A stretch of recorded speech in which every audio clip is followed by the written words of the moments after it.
Varma sir ఇక్కడ మన దగ్గర అందరికీ వచ్చారు. ఇప్పుడు ఎందుకు వచ్చారంటే ఆయన ఇప్పటివరకు తెలుగుదేశం పార్టీలో ఎమ్మెల్యేగా పోటీ చేశారు. మనకు చాలా చేశారు. ఆయన గెలిచినా గెలవకపోయినా సరే మనకి ఇప్పటివరకు ప్రతి సమస్యని తీర్చారు. ఆ విషయం ఉప్పాడ ప్రజలందరికీ తెలిసిందే, ప్రతి ఒక్కరికి కూడా.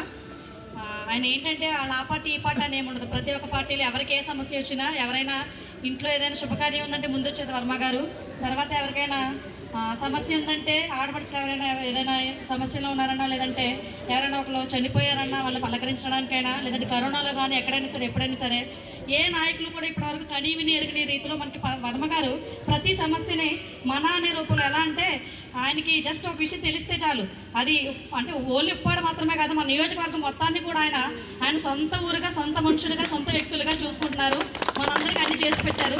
ఇప్పుడు వర్మ గారు తెలుగుదేశానికి కాకుండా అంటే తెలుగుదేశం పొత్తులో తెలుగుదేశం, బీజేపీ, జనసేన ఈ మూడు పార్టీల పొత్తులో కొడిదెల పవన్ కళ్యాణ్ గారు ఇక్కడ ఎమ్మెల్యేగా పోటీ చేస్తున్నారు. అది కూడా మన వర్మ గారి సీట్ ని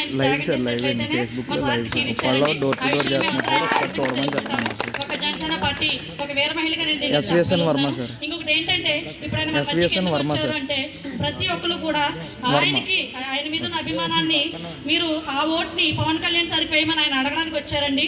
ఆయన మాటని మీరు అందరూ తీసుకొని ఆయన మనకు చేసిన సేవల్ని మనం మనసులో ఉంచుకొని ఆయన ఇంకా ఇక ముందు కూడా అంటే పవన్ కళ్యాణ్ గారు అక్కడ ఎమ్మెల్యే అయినప్పటికీ కూడా మన వర్మ గారే మనకి అన్నింటిలో కూడా తోడుంటారు. ఎందుకంటే ఇక్కడ వ్యక్తి మనందరితో ఉండే వ్యక్తి. ఆ విషయం మర్చిపోకుండా సార్ని మంచి మెజారిటీతో గెలిపించండి. వర్మ సార్కి ఒక మంచి పేరు ప్రతిష్టలు తీసుకురావాలని మనస్ఫూర్తిగా కోరుకుంటున్నాను. Thank you Varma sir, thank you so much.